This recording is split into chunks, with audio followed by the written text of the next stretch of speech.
The world of close-up photography is indeed a world unto itself, and perhaps you're still saving hard for that one-day purchase of a macro lens, which could cost anywhere from $400, $500, $600, even $700. Hi, I'm Bryan Peterson, author of Learning to See Creatively and Understanding Exposure and Understanding Shutter Speed. Earlier today I was out walking on the beach. You can probably hear the seagulls in the background. And I have no idea what kind of shells these are, but I was intrigued by the interior of these shells that had come up on shore. They're very rainbow-like on the insides, and yet very nondescript, kind of a dirt brown on the outside. I can assure you before this day's over, I'll Google and find out what I photographed. Nonetheless, I gathered up a bunch of these shells and I've placed them up here on this sandy beach. And I'm going to share something with you that may surprise you and also be welcome news, because you don't have to spend upwards of $700 on a macro lens. In fact, you can spend far less. I'm just about ready to go. I've got my camera mounted on tripod. I've got the 70 to 200 millimeter lens on there, but the drawback to using that lens as it sits right now, it can only focus down to about 5 feet.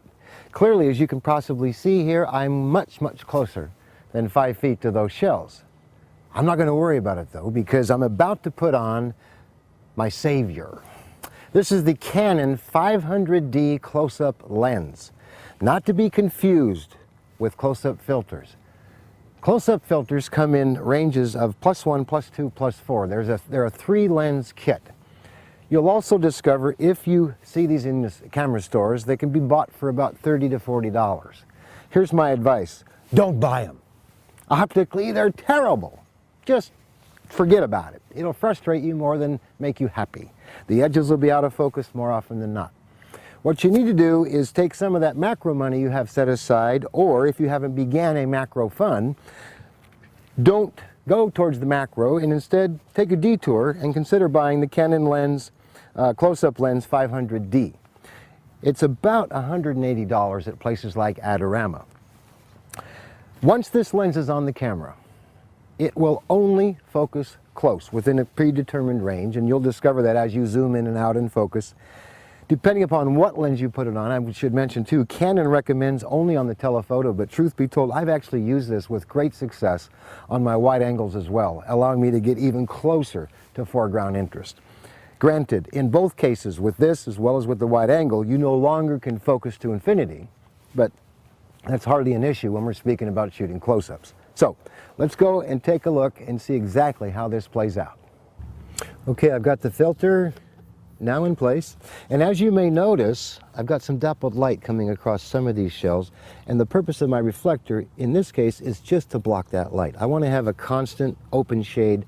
I don't want any sun streaks in this case. So that's all done, and with my other hand, I'm now going to go through the exposure process. Let's begin with, what aperture should I use here? Well, in this case, it's a classic case of a who cares, meaning everything for the most part is at the same focus distance. So I'm going to land on 11, and now all I have to do is adjust my shutter speed until the correct exposure is indicated, and I find that's at a 1/25th of a second. Not a 1/125th, but a 1/25th, 2.5. And with the self-timer engaged on the camera, so I'm completely freed from touching the camera during the exposure. I don't want any vibrations. I'm good to go. 2 seconds later, it takes the shot. What do you think? Clearly, this idea is not limited just to seashells. In fact, it works equally well with subjects such as flowers.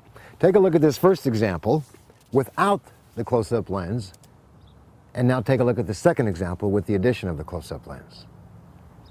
Same thing applies with this baby dragonfly at the edge of a swamp. The first image was taken without the close-up lens, and the second with. Hey, I'm here to help, and I hope this idea made sense to you, because for $180, you're on your way to shooting some amazing close-ups, and gosh, this world is filled with close-up opportunity galore. Until next time, this is Bryan Peterson saying, keep shooting.